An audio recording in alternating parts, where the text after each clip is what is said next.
안녕하십니까 성도 여러분, 최성수 목사의 말씀 묵상 시간입니다. 말씀 묵상은 그리스도인의 온전한 예배를 위해 서로 세우는 교회에서 제공합니다. 오늘도 주 안에 거하시면서 성령님의 인도함을 받으시길 바라고요. 하나님과 이웃에게 복음에 합당하게 반응하며 사시길 축복하며 기도합니다.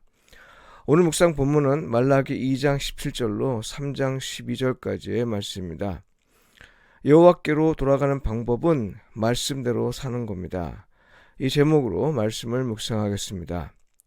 하나님의 약속을 들을 때 이에 대한 적합한 반응은 기다림입니다. 그런데 만일 그 약속이 거듭 지연되고 마침내 언제 지켜질지 전망할 수 없게 되면 우리는 실망하죠. 실망이 커져 기다림은 포기됩니다.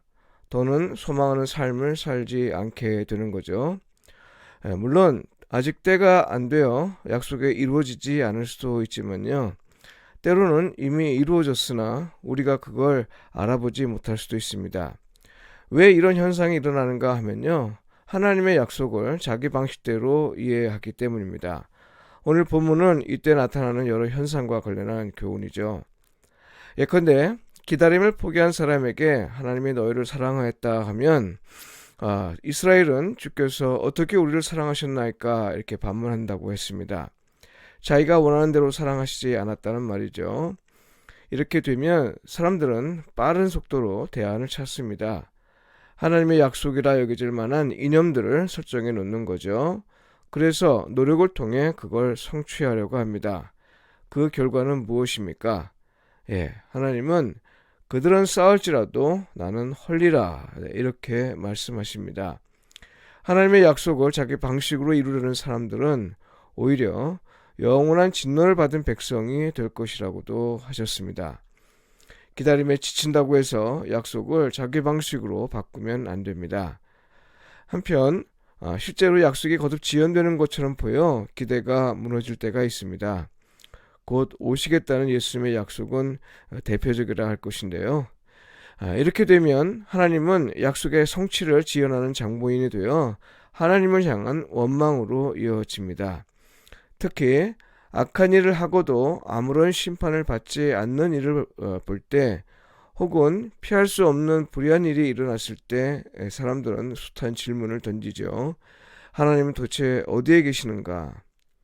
하나님 도대체 계시기는 하는 것인가? 하나님은 왜 불의를 막지 않으시는가? 하나님은 언제쯤 약속을 이루실 것인가? 사실 이런 질문은 하나님을 참으로 신뢰하는 사람이 던지는 질문일 수도 있습니다. 마치 예수님이 십자가에서 나의 하나님 어찌하여 나를 버리셨나이까 하고 물으셨던 것처럼 말이죠. 그러나 말라기 선지자가 여호와를 괴롭게 하였다 이렇게 평가한 질문들은요, 여호와를 신뢰한 사람들의 질문이 아니었습니다. 약속이 자기가 원하는 때에 일어나지 않은 것을 경험한 사람이 실망을 넘어 마치 하나님이 안 계신 것처럼 행동하는 사람의 질문이었습니다. 그래서 여호와를 괴롭게 하였다 이렇게 말한 거죠. 근데 여러분, 사실 약속이 더디 이루어지는 것 같아 보이는 것도요, 실상은 자기가 약속의 때를 정해놓고 기대했기 때문이죠. 엄밀히 말해서 하나님이 약속을 지연하신 건 아닙니다. 왜냐하면 하나님은 언제 약속이 이루어질지 이에 대해 확정하여 말씀하시지 않았기 때문입니다. 그 때와 날은 아무도 모른다고 했습니다. 하나님은 약속하시면서 당신의 때와 당신이 원하는 장소에서 그리고 당신이 원하는 사람에게 이루십니다. 약속이 더디 이루어져 실망하는 사람들이 속출하는 것도 문제이지만요, 더욱 큰 문제는 여호와를 괴롭게 하는 질문을 던지는 사람들이 종교 지도자였다는 겁니다. 이들은 바빌론 포로 이후 청사진을 제시한 선지자들의 예언이 곧 성취하기를 기대했습니다. 그러나 오랜 세월을 보내며 그들의 경험한 현실은 약속과 거리가 멀었습니다. 이때 그들이 보인 행동은 예배를 무너뜨리는 일이었는데요. 심지어 하나님을 예배하는 일을 번거롭다고 생각했습니다. 더러운 떡을 드리고 눈먼 희생제물을 바치고 병든 것을 드리면서도 하나님을 예배한다고 생각했습니다. 율법을 지키지 않았고 이방 여인과 혼인을 했습니다. 여러분, 종교 지도자인 제사장들이 이런 행위를 했다면 일반 사람들은 어떠했겠습니까? 바로 이런 현실을 염두에 두고 주신 말씀이 오늘 본문의 내용입니다. 하나님의 약속이 지연된다고 생각하여 실망하며 제멋대로 살았던 사람들을 향해 하나님은 반드시 심판하실 것이라 했습니다. 심판하여 모든 걸 원래대로 회복할 것인데 무엇보다 하나님은 당신의 약속을 반드시 지키실 것을 강조하셨습니다. 그러므로 이 말을 듣는 자는 여호와께 돌아오라 이렇게 말씀하십니다. 그리하여야 여호와께서 그들에게로 돌아가실 것이기 때문입니다. 그렇다면 여러분, 어떻게 하는 것이 여호와께 돌아가는 것일까요?